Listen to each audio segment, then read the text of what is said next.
নমস্কার বন্ধুরা, লক্ষ্মী কুটিরের রান্নাঘরের পক্ষ থেকে সবাইকে অনেক অনেক স্বাগত।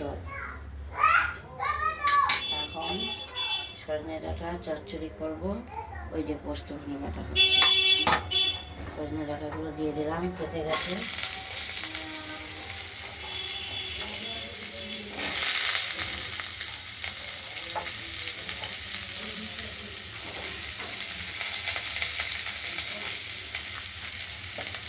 কড়াইয়ের তেলটা গরম হয়ে গেছিল, তাই সজনে ডাঁটা কেটে ধুয়ে বেছে কাটা আগেই ছিল, ধুয়ে বেছে রেখেছি। নাড়াচাড়া দিয়ে দিলাম। নুন দেবো,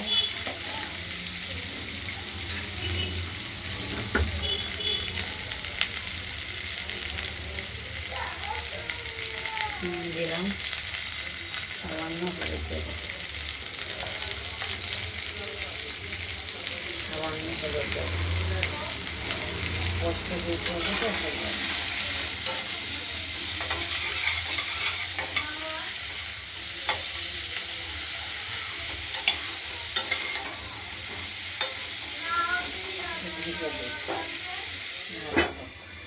আর এখানে আমরা শিলে পোস্তটা বেটে নিয়েছি,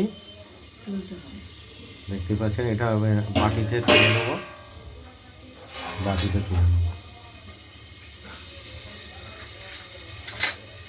বন্ধ করে দাও, ভাজা হোক।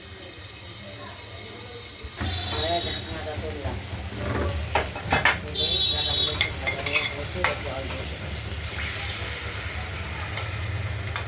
জলটা হবে তো, সেটা না হলে খেতেও ভালো লাগবে।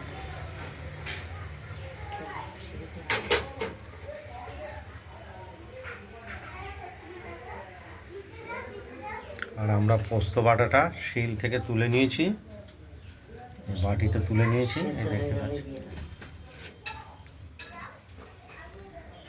আর ঢেকে দেবো।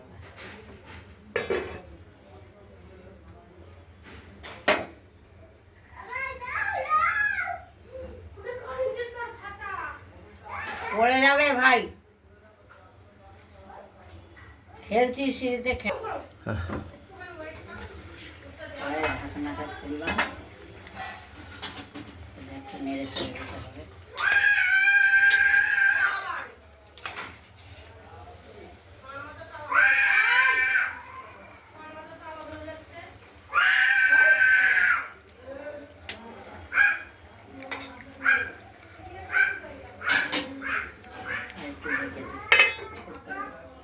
এখনো ঠিক মতো নরম হয়নি। কড়াই হয়েছে, এবার পোস্তটা দিয়ে দিলাম।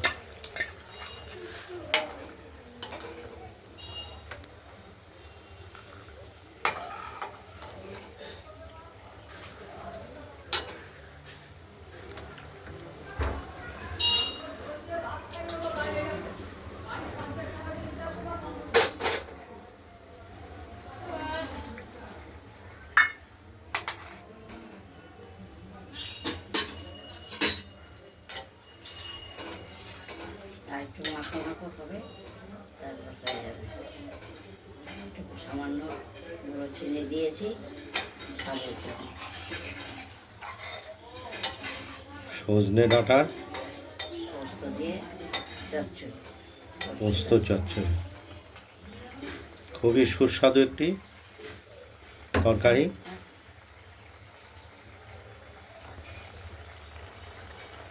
ঠিক আছে, এটাও ভালো হবে। নরম হয়ে গেছে, শ্বাস হয়েছে তো কেমন।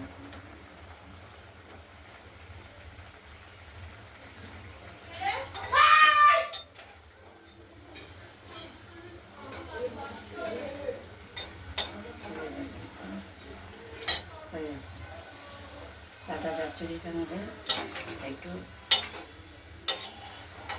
ঝোল দিয়ে রাখবো মেখে খাওয়ার জন্য। ডাঁটা চচ্চড়িটা হয়ে গেছে আমাদের, পোস্ত দিয়ে ডাঁটা সজনে ডাঁটা চচ্চড়ি হয়ে গেছে।